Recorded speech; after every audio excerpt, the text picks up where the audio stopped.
Well, the answer is I do believe in dividends in a great many situations, including many of the ones companies in which we own stock.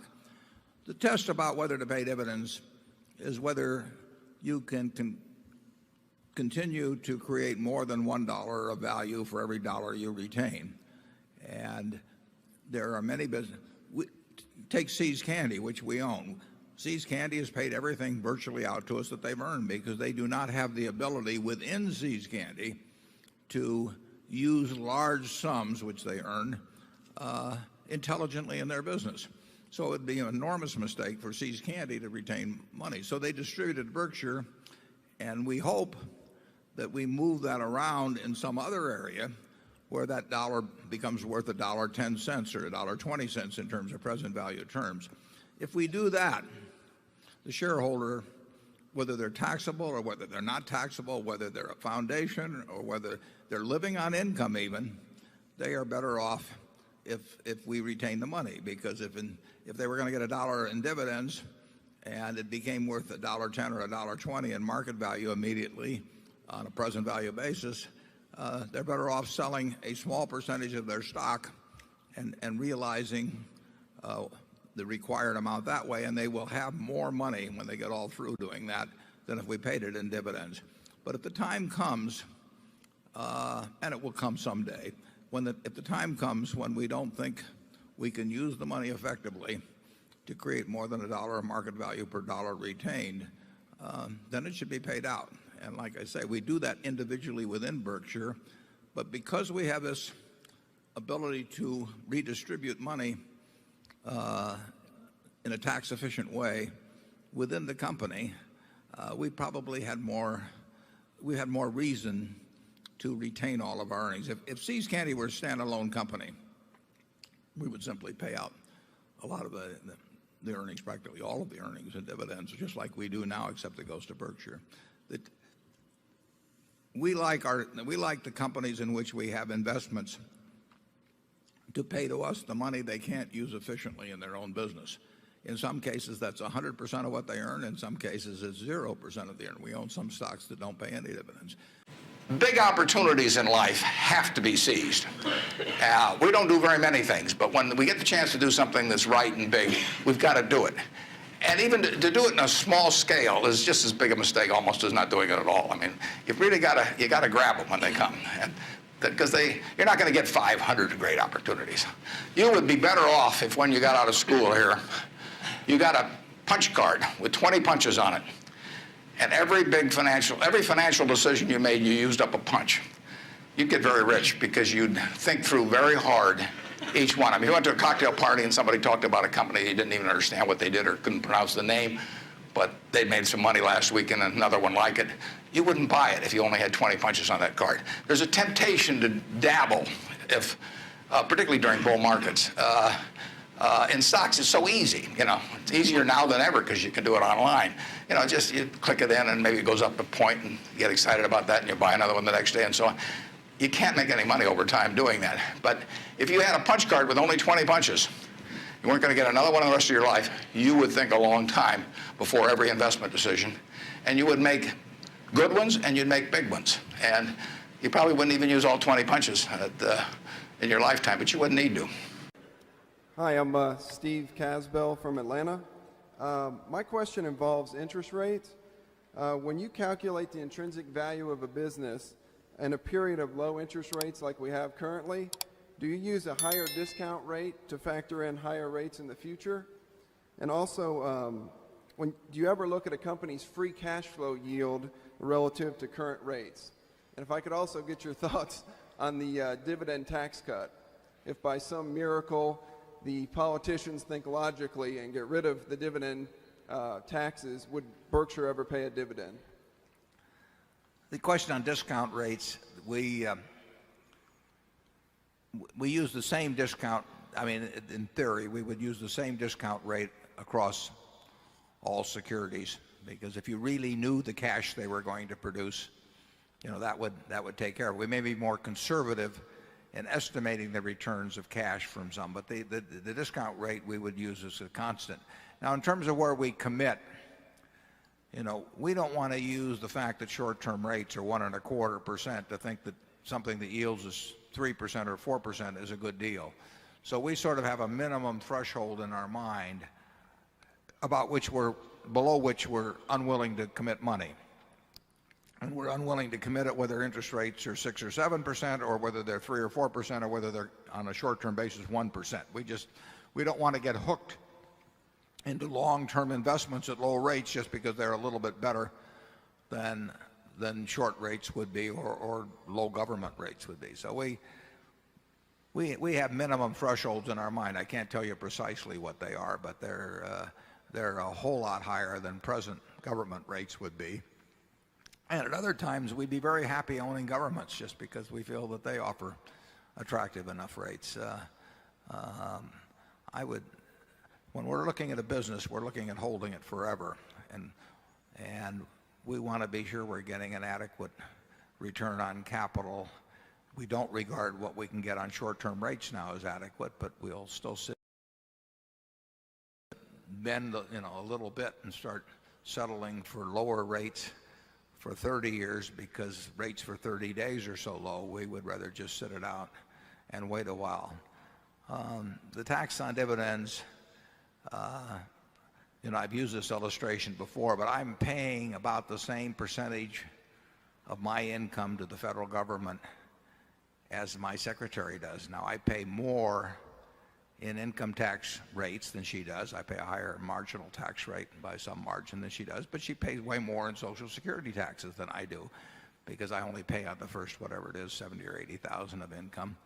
And so she is paying between what we pay at the company for and what she pays. We're paying 12 or 13% or whatever it is of that. So we both end up paying fairly similar percentages of our income to the federal government every year. If Berkshire were to declare a $1 billion dividend and my share of it was $330 million, and it were tax-free, as the Bush people originally suggested, and it would be tax-free. I mean, we have lots of taxable earnings at Berkshire. I might be paying 1/10 of the rate to the federal government of my income that she would be. Now, I can make the argument about the fact that structure shouldn't govern tax rates, that subchapter S and chapter C and partnerships and all of these things, that the tax code should be neutral between them. And I've made those kind of arguments in the past. But I can make no argument in my mind that says that with everything that, all the luck I've had in life, I was wired a certain way at birth that enabled me to make a lot of money. And frankly, it was better to be born a boy than a girl in terms of money-making possibilities in 1930, and probably still is, but not to the same degree. I mean, the fact that I would send 1/10 the portion of my income in a year to the federal government that my secretary would, it screams at injustice to me in terms of what the society gives back to me. So I am not for the Bush plan. Charlie? Well, I agree with you. Even if you assume that the whole economy would work better if we'd never gotten into this double taxation system on corporate earnings, which I don't think is a clear thing anyway. But even if you assume that, I think when you live in a democracy where there's lots of envy and resentment and what have you, to have the absolutely most fortunate people paying practically no income taxes, I just think it's unacceptable. I think there has to be some fairness in some of these arrangements, even if there's some theoretical argument that the economy might work a little better some other way. Yeah, there are IRAs now, obviously, that work very well for people with modest amounts of dividends, that they're getting tax deferred for a very long period of time, which has huge benefits. The big benefits of exempting dividends would go to fellows like me and Charlie, and that's not going to stimulate the economy. It's going to stimulate us, and it's going to result in us sending a very small percentage of our income to Washington compared to what the people working in our shoe factory send. And that, when somebody says, what did you do during the war, Grandpa? I'm not sure that's what I want to explain to them. Number 3. Hi, my name's Charlie Rice, and I'm a stockholder from St. Louis, Missouri. Appreciate hearing your comments on publicly held companies using their cash for dividends versus stock buybacks. Well, the equation is pretty simple, but the practice doesn't necessarily follow logic. It's obviously, as long as you're telling the truth to your shareholders about what's going on so that you aren't manipulating the stock downward or something, when a stock can be bought well below its business value, that probably is the best use of cash. It's something the Washington Post did on a huge scale back in the 1970s.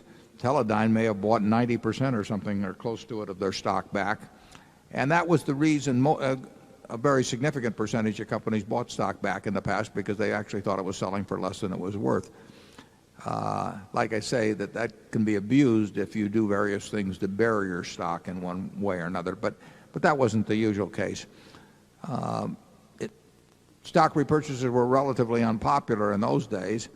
They've become quite popular now, and to the extent that I've been around a good number of them and been able to pick up on what I thought was the underlying rationale, if not the professed rationale, I think it's often done for people that are hoping that it causes their stock price not to go down, and often done at prices that don't really make a lot of sense for continuing shareholders. If we wanted to return a bunch of cash to shareholders, we would, if our stock was undervalued, we would go to the shareholders and say, we think it's cheap, and we think that this cash can be better used by you than by us, and we will therefore be repurchasing at what we think is a discount intrinsic value, and the people that remain will be better off, and the people that get out will get out at a little bit better price than they would otherwise.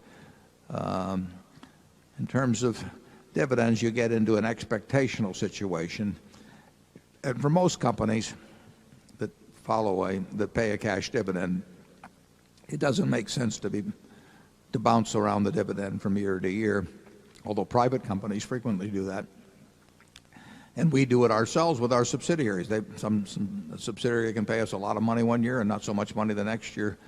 But with public companies, a lot of people do buy stocks to obtain dividends, and they hope for regularity, and there's a signaling aspect to it and everything. So I would say that once you establish a dividend policy with a public company, you should think a long time before you change that policy in a material way. But I think the best use of cash, if you don't have a good use for it in the business, if the stock is underpriced, is to repurchase it, and if it's overpriced, you got no business buying in a single share. But a lot of companies do it. Charlie? Yeah, dividends are a very interesting subject. If you count the unnecessary stock trading and the cost of investment advice and the cost of making a lot of errors and the trading costs in and out, I don't think it would be too extreme to say that now the total amount that's paid out in dividends is roughly equal to the amount that is wasted in all this trading and investment advice. So that the net dividends that come to the shareholders are approximately zero. This is a very peculiar way to run a republic, and very few people comment about it. Yeah, actually, I did in an article some time ago in Fortune. The frictional costs to American shareholders in sort of changing shares for all American business as a whole, those frictional costs are probably not much different than the entire amount paid out by American corporations. So, but getting to the individual corporation level, a company that expects to regularly earn more than it can profitably employ in its business should be paying out dividends. Take a subsidiary of ours like See's Candy. We would love to expand See's Candy to double or triple its present size, but it doesn't work. We've tried it a lot of different ways. So it should be paying out its earnings. If it was a public company, and it was at one time, you could argue that something approaching a 100% payout would make sense there. But most managements worrying about earnings falling off at some time in the future would rather establish a lower level and therefore ensure regularity of dividends by going with a conservative level. It's obviously something we think about at Berkshire when we have $30-odd billion around. If we can't figure out a way to employ that over time, it's a mistake to keep it in corporate form. But we have this expectation, and I think it's a reasonable expectation, that we get to put it to work. If we ever came to the different conclusion, if we thought our stock was significantly undervalued, we'd probably figure in terms of dispersing it through repurchases, particularly where now dividends and capital gains are neutral for individuals. If our stock was not underpriced and we fell, we would probably do something via a dividend. It's not going to happen soon, however.